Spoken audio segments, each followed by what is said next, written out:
جب مسلمان فوج کی صورت میں لڑنے کے قابل ہوئے اور قریش کے ساتھ ان کا پہلا مارکا ہوا، اس وقت خالد بن ولید کے لیے ایسے حالات پیدا ہو گئے تھے کہ وہ اس مارکے میں شامل نہ ہو سکے۔ اس کا انہیں بہت افسوس تھا۔ یہ مارکا بدر کا تھا، جس میں 313 مجاہدین اسلام نے 1000 قریش کو شکست دی۔ خالد بن ولید دانت پیستے رہ گئے، لیکن اس روز جب وہ اس نخلستان میں لیٹے ہوئے تھے، انہیں خیال آیا کہ 313 نے 1000 کو کس طرح سے شکست دی تھی۔ انہوں نے شکست کھا کے آنے والوں سے پوچھا تھا کہ مسلمانوں میں وہ کون سی خوبی تھی جس نے انہیں فتح یاب کیا۔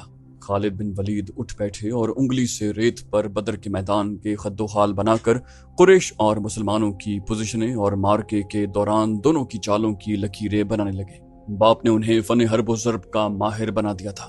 بچپن میں انہیں گھڑ سواری سکھائی، لڑکپن میں انہیں اکھڑ اور منہ زور گھوڑوں کو قابو میں لانے کے قابل بنایا۔ نوجوانی میں وہ شہ سوار بن چکے تھے، شتر سواری میں بھی وہ ماہر تھے۔ ان کے والد ہی ان کے استاد تھے۔ انہوں نے خالد بن ولید کو نہ صرف سپاہی بلکہ سالار بنا دیا۔ خالد بن ولید کو جنگ و جدل اتنی اچھی لگی کہ وہ لڑنے اور لڑانے کے طریقوں پر غور کرنے لگے اور جوانی میں فوج کی قیادت کے قابل ہو گئے۔ انہیں بدر کی لڑائی میں شامل نہ ہونے کا افسوس تھا اور وہ انتقام کے طریقے سوچا کرتے تھے، لیکن اب ان کی سوچوں کا دھارا اور طرف چل پڑا تھا۔ مکے سے روانگی سے کچھ عرصہ پہلے سے وہ اس سوچ میں کھو گئے تھے کہ رسول اکرم صلی اللہ علیہ وسلم نے رکانہ پہلوان کو 3 بار پٹخا تھا۔ بدر میں آپ علیہ السلام نے محض 313 مجاہدین سے 1000 کو شکست دی۔ یہ کوئی اور ہی قوت تھی، لیکن بدر کے مارکے کے بعد ان کے دل میں مسلمانوں کے خلاف انتقام کی آگ سلگ رہی تھی۔ مسلمان مارکے بدر میں قریش کے بعد سے آدمیوں کو قیدی بنا کر لے گئے۔ قریش کے سرداروں کے لیے تو یہ صدمہ تھا ہی، اس کا بہت برا اثر خالد بن ولید نے بھی قبول کیا۔ انہیں یاد تھا کہ جب بدر کا مارکا لڑا جا رہا تھا اور مکے میں کوئی خبر نہیں پہنچ رہی تھی کہ مارکے کا انجام کیا ہوا، مکے کے لوگ بدر کی سمت دیکھتے رہتے تھے کہ ادھر سے کوئی سوار دوڑا آئے گا اور فتح کی خبر سنائے گا۔ آخر ایک روز ایک شتر سوار آتا نظر آیا۔ لوگ اس کی طرف دوڑ پڑے۔ سوار نے عرب کے رواج کے مطابق اپنا کرتا پھاڑ دیا تھا اور وہ روتا ہوا آ رہا تھا۔ بری خبر لانے والے قاصد ایسا ہی کیا کرتے۔ جب وہ لوگوں کے درمیان پہنچا تو اس نے روتے ہوئے بتایا کہ اہل قریش کو بہت بری شکست ہوئی ہے۔ جس کے عزیز رشتہ دار لڑنے گئے تھے وہ ایک دوسرے سے آگے بڑھ کر ان کے متعلق پوچھتے تھے کہ وہ زندہ ہیں، زخمی ہیں یا مارے گئے ہیں۔ شکست خوردہ قریش پیچھے آ رہے تھے۔ مارے جانے والوں میں 17 افراد خالد کے قبیلے بنو مخزوم کے تھے اور ان سب کے ساتھ خالد کا خون کا بڑا قریبی رشتہ تھا۔ ابو جہل بھی مارا گیا تھا۔ خالد کا بھائی جس کا نام ولید تھا جنگی قیدی بن گیا۔ ابو سفیان جو کہ قریش کے سرداروں کا سردار تھا اور اس کی بیوی ہند بھی موجود تھے۔ ہند نے پوچھا، کچھ میرے باپ اور میرے چچا کے متعلق بتا اے قاصد۔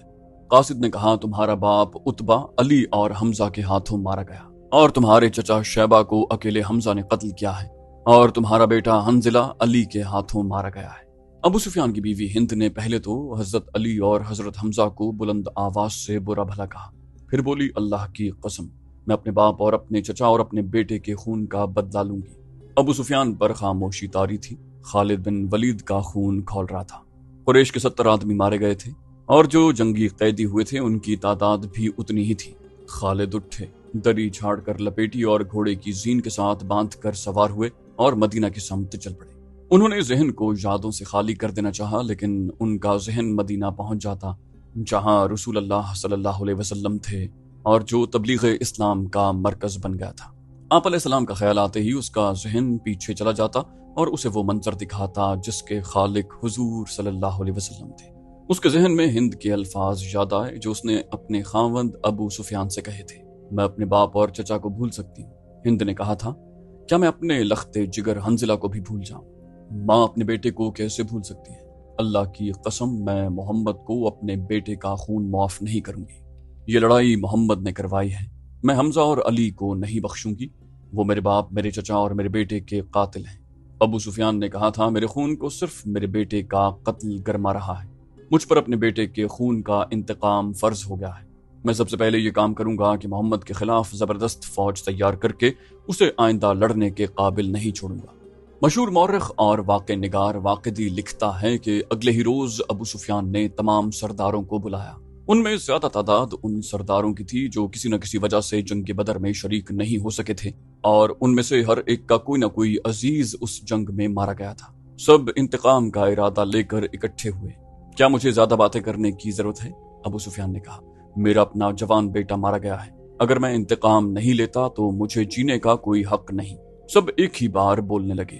وہ اس پر متفق تھے کہ مسلمانوں سے بدر کی شکست کا انتقام لیا جائے۔ خالد بن ولید نے کہا، لیکن آپ میں سے کوئی بھی اپنے گھر میں نہ بیٹھ رہے۔ بدر میں ہم صرف اس لیے ذلت میں گھرے کہ سردار گھروں میں بیٹھے رہے اور ان لوگوں کو لڑنے بھیج دیا جو قریش کی عظمت کو نہیں سمجھتے تھے۔ خالد کے چچا زاد بھائی اکرمہ جو ابو جہل کا بیٹا تھا بولا، کیا صفوان بن امیہ کے باپ کو بھی قریش کی عظمت کا خیال نہیں تھا؟ وہ برہم ہوا۔ تم کہاں تھے الولید کے بیٹے؟ ابو سفیان نے کہا، ہم یہاں ایک دوسرے سے لڑنے کے لیے اکٹھے نہیں ہوئے۔ خالد، تمہیں ایسی بات نہیں کہنی چاہیے تھی جس سے کوئی اپنی بے عزتی محسوس کرے۔ خالد بن ولید نے کہا تھا، ہم میں سے کوئی بھی عزت والا نہیں رہا، ہم سب اس وقت تک بے عزت رہیں گے جب تک ہم محمد اور اس کے چیلوں کو ہمیشہ کے لیے ختم نہیں کر دیتے۔ مجھے اپنے گھوڑے کے سموں کی قسم، میرے خون کی گرمی نے میری آنکھیں جلا دی ہیں۔ ان آنکھوں کو مسلمانوں کا خون ٹھنڈا کر سکتا ہے۔ میں پھر کہوں گا کہ اب سردار آگے ہوں گے اور میں جانتا ہوں کہ میں میدان جنگ میں کہاں ہوں گا، لیکن جنگ میں ہمارا جو سردار ہوگا میں اس کے حکم کا پابند رہوں گا، اور اگر میں سمجھوں گا کہ مجھے سردار نے ایسا حکم دیا ہے جو ہمیں نقصان دے گا تو میں ایسا حکم نہیں مانوں گا۔ سب نے متفقہ طور پر ابو سفیان کو اپنا سردار مقرر کیا۔ اس سے ایک روز پہلے اہل مکہ کا ایک قافلہ فلسطین سے مکہ واپس آیا تھا۔ یہ تجارتی قافلہ تھا۔ مکہ کے باشندے خصوصاً قریش کے ہر خاندان نے اس تجارت میں حصہ ڈالا تھا۔ اس قافلے میں کم و بیش 1000 اونٹ تھے اور جو مال گیا تھا اس کی مالیت 50,000 دینار تھی۔ قافلے کا سردار ابو سفیان تھا جس نے 50,000 پر 50,000 دینار منافع کمایا تھا۔ قافلے سے واپسی کا راستہ مدینہ سے گزرتا تھا۔ مسلمانوں کو وہ پتہ چل گیا۔ انہوں نے پورے قافلے کو گرفتار کرنے کا ارادہ کیا اور ایک مقام پر قافلے کو گھیرے میں لے لیا، لیکن وہ زمین ایسی تھی کہ ابو سفیان نے ایک ایک آدمی اور ایک ایک اونٹ کو زمین کے اونچے نیچے خد و خال سے فائدہ اٹھاتے ہوئے گھیرے سے نکال دیا۔ خالد بن ولید کا گھوڑا خرامہ خرامہ مدینہ کی طرف چلا جا رہا تھا، مگر خالد کا ذہن پیچھے کو سفر کر رہا تھا۔ انہیں اس وقت کا جب قریش انتقام کی اسکیم بنانے کے لیے اکٹھے ہوئے تھے، ایک ایک لفظ جو کسی نے کہا تھا سنائی دے رہا تھا۔ ابو سفیان نے کہا تھا، اگر تم نے مجھے اپنی سرداری دی ہے تو میرے ہر فیصلے کی پابندی تم پر لازم ہے۔ سب سے پہلے خالد بن ولید نے کہا، میرا پہلا فیصلہ یہ ہے کہ میں نے ابھی 50,000 دینار منافع سب میں تقسیم نہیں کیا، وہ میں تقسیم نہیں کروں گا، یہ مسلمانوں کے خلاف فیصلہ کن جنگ میں استعمال ہوگا۔ سب سے پہلے خالد بن ولید نے کہا، مجھے اور میرے خاندان کو یہ فیصلہ منظور ہے۔ پھر منظور ہے ایسا ہی کرو کی آوازیں اٹھی۔ ابو سفیان نے پھر کہا، میرا دوسرا حکم یہ ہے، جنگ بدر میں ہمارے جو آدمی مارے گئے ہیں ان کے لواحقین آہوزاری کر رہے ہیں۔ میں نے مردوں کو دھاڑے مارتے اور عورتوں کو بین کرتے سنا ہے۔ اللہ کی قسم، جب آنسو بہ جاتے ہیں تو انتقام کی آگ سرد ہو جاتی ہے۔ آج سے بدر کے مقتولین پر کوئی نہیں روئے گا۔ اور میرا تیسرا حکم یہ ہے کہ مسلمانوں نے بدر کی لڑائی میں ہمارے جن آدمیوں کو قید کیا ہے ان کی رہائی کے لیے کوئی کوشش نہیں کی جائے گی۔ تم جانتے ہو کہ مسلمانوں نے قیدیوں کی رہائی کے لیے ان کے درجے مقرر کر دیے ہیں اور ان کا فدیہ 1000 سے 40 درہم مقرر کیا ہے۔ ہم مسلمانوں کو 1 درہم بھی نہیں دیں گے، یہ رقم ہمارے ہی خلاف استعمال ہوگی۔ خالد بن ولید کو گھوڑے کی پیٹھ پر بیٹھے اور مدینہ کی طرف جاتے ہوئے جب وہ لمحے یاد آ رہے تھے تو ان کی مٹھیاں بند ہو گئیں۔ غصے کی لہر ان کے سارے وجود میں بھر گئی۔ وہ وقت بہت پیچھے رہ گیا تھا، لیکن اب بھی ان کے اندر غصہ بیدار ہو گیا تھا۔ انہیں غصہ اس بات پر آیا کہ اجلاس میں طے تھا کہ مسلمانوں کے پاس مکہ کا کوئی آدمی اپنے قیدی کو چھڑانے مدینہ نہیں جائے گا، لیکن ایک آدمی چوری چھپے مدینہ چلا جاتا اور اپنے عزیز رشتہ دار کو رہا کروا لاتا۔ ابو سفیان نے اپنا حکم واپس لے لیا۔ خالد بن ولید کا اپنا ایک بھائی جس کا نام ولید تھا مسلمانوں کے پاس جنگی قیدی تھا۔ اگر اس وقت تک قریش اپنے بہت سے قیدی رہا نہ کروا لائے ہوتے تو خالد بن ولید اپنے بھائی کی رہائی کے لیے کبھی نہ جاتے۔ انہیں اپنے بھائیوں نے مجبور کیا تھا کہ ولید کی رہائی کے لیے جائیں۔ انہیں یاد آ رہا تھا کہ وہ اپنے وقار کو ٹھیس پہنچانے پر آمادہ نہیں تھے، لیکن انہیں ایک خیال آیا تھا، وہ یہ تھا کہ رسول کریم صلی اللہ علیہ وسلم بھی اسی کے قبیلے کے تھے اور آپ علیہ السلام کے پیروکار یعنی جو مسلمان ہو گئے تھے وہ بھی قریش اور اہل مکہ سے تھے۔ وہ آسمان سے تو نہیں اترے تھے، وہ اتنے جری اور دلیر تو نہیں تھے کہ 313 کی تعداد میں 1000 کو شکست دے سکتے۔ اب ان میں کیسی قوت آ گئی ہے کہ وہ ہمیں نیچا دکھا کر ہمارے آدمیوں کی قیمتیں مقرر کر رہے ہیں۔ خالد بن ولید نے سوچا، انہیں ایک نظر دیکھوں گا، محمد صلی اللہ علیہ وسلم کو غور سے دیکھوں گا، اور وہ اپنے بھائی ہشام کو ساتھ لے کر مدینہ چلے گئے۔ انہوں نے اپنے ساتھ 4000 درہم باندھ لیے تھے۔ انہیں معلوم تھا کہ بنو مخزوم کے سردار الولید کے بیٹے کا فدیہ 4000 درہم سے کم نہیں ہوگا، اور ایسا ہی ہوا۔ اس نے مسلمانوں کے ہاں جا کر اپنے بھائی کا نام لیا تو ایک مسلمان نے، جو قیدیوں کی رہائی اور فدیے کی وصولی پر مامور تھا، کہا کہ 4000 درہم ادا کرو۔ خالد کے بھائی ہشام نے کہا، ہم فدیے میں کچھ رعایت چاہتے ہیں، تم لوگ آخر ہم میں سے ہو، کچھ پرانے رشتوں کا خیال کرو۔ مسلمانوں نے کہا، اب ہم تم میں سے نہیں ہیں، ہم اللہ کے رسول صلی اللہ علیہ وسلم کے حکم کے پابند ہیں۔ ہشام نے پوچھا، کیا ہم تمہارے رسول اللہ سے بات کر سکتے ہیں؟ خالد بن ولید نے گرج کر کہا، ہشام، میں اپنے بھائی کو اپنے وقار پر قربان کر چکا تھا، مگر تم مجھے ساتھ لے آئے، یہ جتنا مانگتے ہیں اتنا ہی دے دو، میں محمد کے سامنے جا کر رحم کی بھیک نہیں مانگوں گا۔ اس نے درہموں سے بھری تھیلی مسلمانوں کے سامنے پھینکتے ہوئے کہا، اور ہمارے بھائی کو ہمارے حوالے کر دو۔ رقم گنی جا چکی تو ولید کو خالد اور ہشام کے حوالے کر دیا گیا۔ تینوں بھائی اسی وقت مکہ کو روانہ ہو گئے۔ راستے میں دونوں بھائیوں نے ولید سے پوچھا کہ ان کی شکست کا باعث کیا تھا۔ انہیں توقع تھی کہ ولید، جو کہ ایک جنگجو خاندان کا جوان تھا، انہیں جنگی فہم و فراست اور حرب و ضرب کے طور طریقوں کے مطابق مسلمانوں کی جنگی چالوں کی خوبیاں اور خامیاں بتائے گا، مگر ولید کا انداز ایسا اور اس کے ہونٹوں پر مسکراہٹ ایسی تھی جیسے اس پر کوئی پراسرار اثر ہو۔ خالد بن ولید نے اس سے پوچھا، ولید کچھ تو بتاؤ، ہمیں اپنی شکست کا انتقام لینا ہے، قریش کے تمام سردار اگلی جنگ میں شامل ہو رہے ہیں، ہم ارد گرد کے قبائل کو بھی ساتھ ملا رہے ہیں، اور وہ مکے میں جمع ہونا شروع بھی ہو گئے ہیں۔ ولید نے کہا، سارے عرب کو اکٹھا کر لو خالد، تم مسلمانوں کو شکست نہیں دے سکو گے۔ میں نہیں بتا سکتا کہ محمد صلی اللہ علیہ وسلم کے ہاتھ میں کوئی جادو ہے، یا ان کا نیا عقیدہ سچا، یا کیا بات ہے کہ میں نے ان کا قیدی ہوتے ہوئے بھی انہیں ناپسند نہیں کیا۔ ہشام نے کہا، پھر تم اپنے قبیلے کے غدار ہو، غدار ہو یا تم پر ان کا کوئی جادو اثر کر گیا ہے۔ وہ یہودی پیشوا ٹھیک کہتا تھا کہ محمد کے پاس کوئی نیا عقیدہ ہے اور نیا مذہب نہیں، اس کے ہاتھ میں کوئی جادو آ گیا ہے۔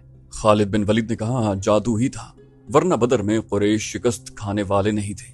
ولید جیسے ان کی باتیں سن ہی نہیں رہا تھا، اس کے ہونٹوں پر تبسم تھا اور وہ مڑ مڑ کر مدینہ کی طرف دیکھتا تھا۔ مدینے سے کچھ دور ذی الحلیفہ نام کی ایک جگہ ہوا کرتی تھی۔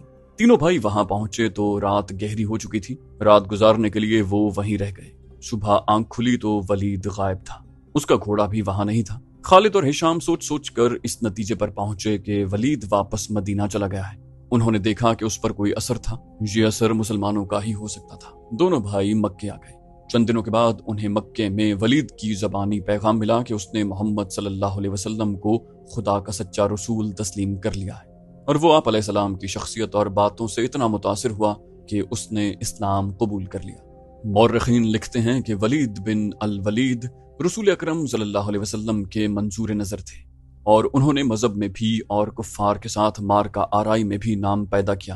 خالد بن ولید کو اس وقت بہت غصہ آیا تھا۔ ایک تو ان کا بھائی گیا، دوسرے 4000 درہم گئے۔ چونکہ قریش اور مسلمانوں کے درمیان خونی دشمنی پیدا ہو چکی تھی، اس لیے مسلمانوں نے یہ رقم واپس نہ کی۔ رقم واپس نہ کرنے کی دوسری وجہ یہ تھی کہ ولید نے رسول کریم صلی اللہ علیہ وسلم کو بتا دیا تھا کہ قریش مسلمانوں کے خلاف فیصلہ کن جنگ کی تیاری کر رہے ہیں، اور اس کے لیے بے انداز درہم اور دینار اکٹھے کیے جا چکے ہیں۔ خالد بن ولید مدینہ کی طرف چلے جا رہے تھے۔ انہیں افق سے ایک کوہان سی ابھری ہوئی نظر آنے لگی۔ خالد بن ولید جانتے تھے کہ یہ کیا ہے۔ یہ احد کی پہاڑی تھی جو مدینے سے 4 میل شمال میں ہے۔ اس وقت خالد ریت کی بڑی لمبی اور کچھ اونچی ٹیکری پر چلے جا رہے تھے۔ خالد کے ہونٹوں سے سرگوشی نکلی، احد، اور انہیں اپنی للکار سنائی دی، میں ابو سلیمان ہوں۔ اس کے ساتھ ہی انہیں ایک خوریز جنگ کا شور و غل اور سینکڑوں گھوڑوں کے ٹاپ اور تلواریں ٹکرانے کی آوازیں سنائی دیں۔ خالد بن ولید یہ جنگ لڑنے کے لیے بےتاب تھے، اور انہوں نے وہ جنگ لڑی۔ خالد بن ولید کا ذہن پیچھے ہی ہٹتا گیا۔ 4 ہی سال پہلے کا واقعہ تھا۔ مارچ 625 عیسوی شوال 3 ہجری کے مہینے میں قریش نے مدینہ پر حملہ کرنے کے لیے جو لشکر تیار کیا تھا وہ مکے میں اکٹھا ہو چکا تھا۔ اس کی کل تعداد 3000 تھی۔ اس میں 700 افراد نے زرہ پہن رکھی تھی، گھڑ سوار 200 کے لگ بھگ تھے، اور رسد اور سامان جنگ 3000 اونٹوں پر لدا ہوا تھا۔ یہ لشکر کوچ کے لیے تیار تھا۔ خالد بن ولید کو ایک روز پہلے کی بات کی طرح یاد تھا کہ اس لشکر کو دیکھ کر وہ کس قدر خوش ہوا تھا۔ انتقام کی آگ بجھانے کا وقت آ گیا تھا۔ اس لشکر کا سالار اعلیٰ ابو سفیان تھا، اور خالد اس لشکر کے ایک حصے کے کمانڈر تھے۔ ان کی بہن بھی اس لشکر میں ساتھ جا رہی تھی۔